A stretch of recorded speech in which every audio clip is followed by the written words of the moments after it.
Hey, what's going on, guys? It's Jamie here. Just wanted to rattle off a couple of things that have been rattling off around in my head. Rattling off and rattling, that's a lot of rattlings. Anyways, the point that I am getting to is I was just on a coaching call that I hosted with a couple of amazing entrepreneurs where I wanted to bring up the topic of fear. And I think it's something that is very prevalent for humans, generally speaking. But of course, if you're in the online marketing game in particular, it is something that is very, very prevalent and holds a lot of people back.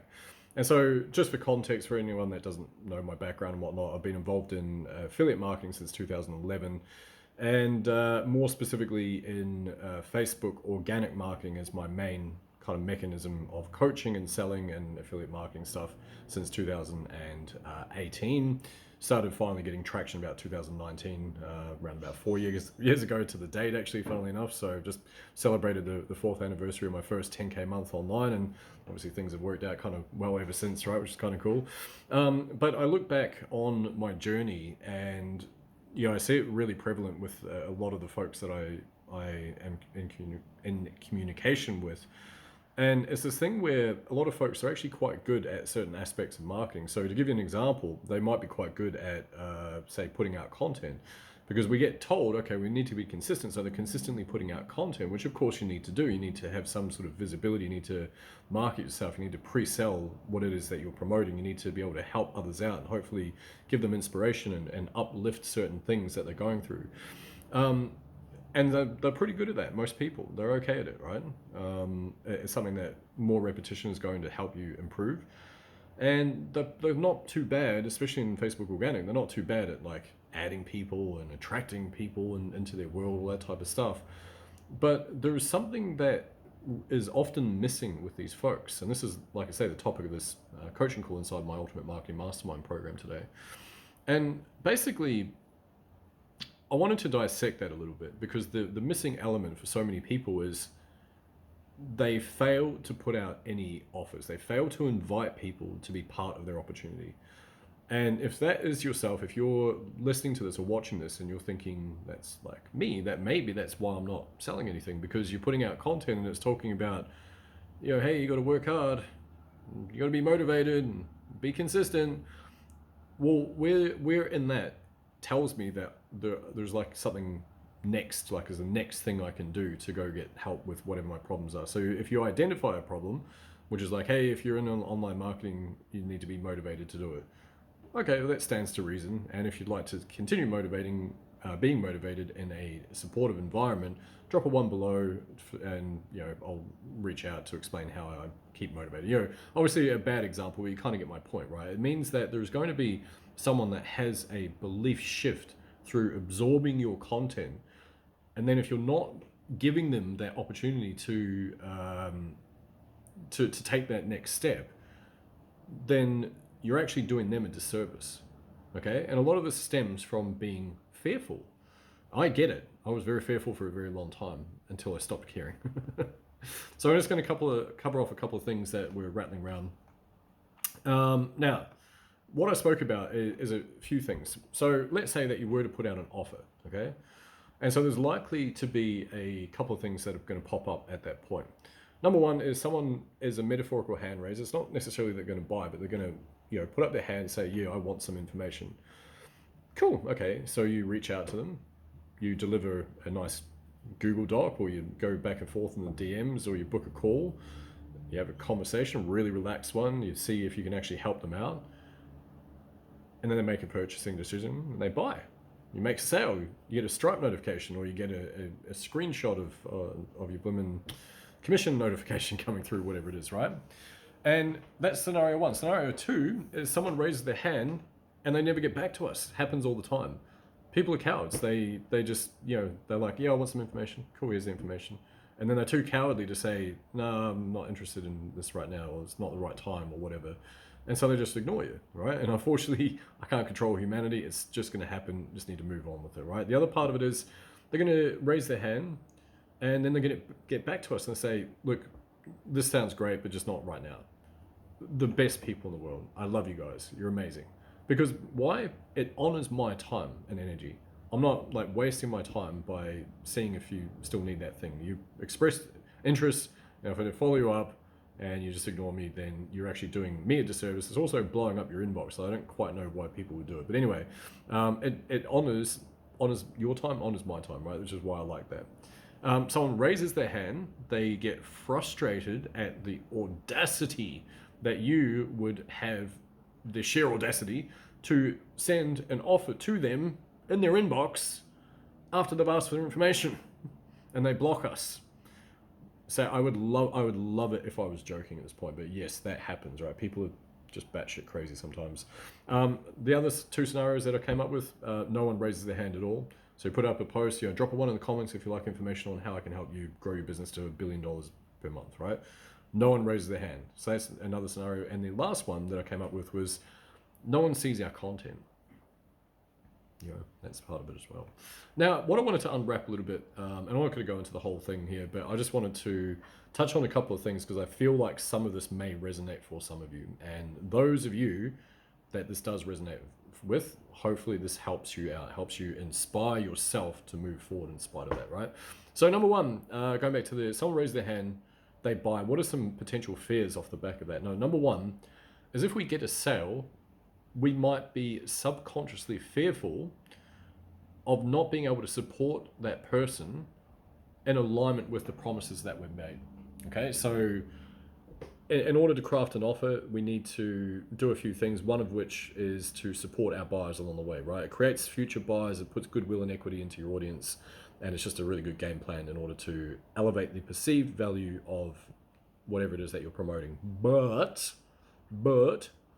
big old but, is that if you do that and you're earlier on in your journey and you've made some ludicrous promise, like I'll get you to, $5 billion in the next 18 seconds after you jump in, then that's not in alignment with what you can achieve and what you feel like you can truly help them achieve, right? And so because of that misalignment, it's going to then lower what you're thinking about, lower your own standards when it comes to that. Another one, we receive money and we're subconsciously scared that we're going to deviate outside of our comfort bubble with our friends and family and our peers. Now, what that means is that basically, if you imagine we're all living in like this little bubble, and with all the people around us, they help to form our personalities and our belief structure and who we are and all that type of stuff on a daily basis, right? And so then if we can imagine that that's the case, now imagine, for example, you're doing something way outside of what they're comfortable with. So say if like you are a family of 5 brothers and you're doing online marketing and the 4 brothers are all working in the mechanic's garage. I'm making this up, so bear with me, right? Then that's going to feel really uncomfortable when you start making a success at it, because now you're deviating outside of what's comfortable, what's the norm. And so what can happen, 2 things is, one is you might find it so uncomfortable out there because you feel like you're actually so different than your friends and family. You might go, oh, this is kind of crap, and you feel alone, and maybe you self-sabotage, so you get rid of your results and you stay within the bubble. The other thing is sometimes your friends and family, sometimes consciously, sometimes subconsciously, they may bring you down. They don't mean to sometimes. They're not being malicious necessarily, but they can bring you down. And when they do that, what they're more likely to do is like a harpoon. They're going to like fire this harpoon metaphorically, and then they're going to like start pulling you down. And that's obviously not a great place to be in either. And so if you can accept that that is something, then it might mean that you have some sort of fear that is related to that. And if you can accept that that exists, then at least if you can acknowledge its existence, you can start to work out what the worst case scenario is, and then you can smash it in the face, basically. Another one is, and I'm reading off the presentation that I gave, by the way, if you're curious. We have a subconscious belief. Now, this is like super powerful, super powerful, and I would encourage you to sit with this and think on it for a little bit. We have a subconscious belief that we are not truly worthy of any of the good stuff that we are aiming for. And so we sabotage our own efforts, which keeps us safe by reconfirming our own belief, and as a result, validating that we are in fact right. I'll read that one again because it's pretty crazy. We have a subconscious belief that we are not truly worthy of any of the good stuff that we're aiming for.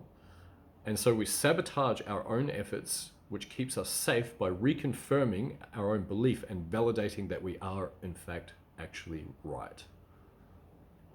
Crazy stuff, huh? Sit with that for a little while.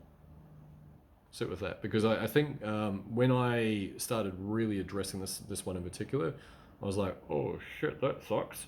Like, it was really a profound thing for me to kind of contemplate that, because I was like, oh crap, that's okay then. And this is the former me, you know. I had to kind of like shed that skin and become someone new. I had to address like the issues with deviating away from my friends and family, and cope with like weird comments at times, and then, you know, be out in the beyond the bubble, without, you know, the same sort of tribe that I once had. It's not that those folks don't love me anymore, I assume, but it's more that I'm doing something different, and so it's not quite as relatable for those folks anymore. And this is something that you might have to face as you go through this, right? So anyway, I'm not going to go through the rest of the stuff. It was, like I say, it was quite a lengthy presentation, but I think it was a really valuable one for folks. I think if you are someone who is experiencing any of this stuff, it's probably going to be way more prevalent than like rejection and failure, which I feel like is surface level stuff. I think some of the stuff is so deeply rooted. Some people are more afraid of success than they are of failure. And a lot of this ties back into that stuff as well. So like I say, it's really about just addressing it, sitting with it. Is it popping anything up for you? And if it is, then acknowledge that it exists. And what I can strongly encourage, which is something that I did in my own kind of like healing and all that type of stuff as well, was like, okay, what's the worst case scenario? Let's say I make money. Let's say I put out an offer, someone jumps on it, I make money, and life is good, right? What is the worst case scenario with that? Like, I lose all my friends and family? Improbable, right? It's improbable, but it could happen. But are they paying my bills? Would I rather seek life on my own terms than live under the guise of someone else's kind of belief system? I'll let you make that choice for yourself, right? What about the other ones? Someone, you know, rejects you, says no. Okay, what are you going to do? Move on. That's marketing. You're not going to win absolutely everything. It's about testing, and you've got to be comfortable with the idea that you're going to be wrong more times than you're right. That is what marketing is. It's about collecting that data. Think about any sales page. Let's say on average it converts, I don't know, 1%, 5%, 10%, 20%. You know, I'm sure there's outliers on either side, but my point being is that it's probably, for most of the time, for low ticket stuff, let's say it's sub 10%, just as a rough kind of example. I'm not, you know, saying those are definite figures, but just to give you an idea. Then of course that means you're going to be wrong 90% of the time. You're going to get people rejecting that offer 90% of the time, right? So you have to go in with that idea that it's okay. I'm just collecting data. Okay, cool. Well, how can I improve it? What can I tweak here? Who can I get me to help with certain things along the way? How can I improve the offer? How can I improve the color scheme? How can I improve the button color? Right? And don't take it personally. It's not an attack on you. It's just marketing. It might not be the right timing for people, right? So anyway, hope this helps, guys. I just wanted to knock this one out. I'm actually on a live call as we speak right now, all about YouTube, funnily enough, hosted by my very, very, very good friend and my mentor, Jacob Karras. So I'm going to go get back to that. Hope this helps you guys out. And yeah, let me know in the comments. I'd love to hear your thoughts about this, and how does fear impact your life? Cool. All right. Have a good one, guys. Cheers.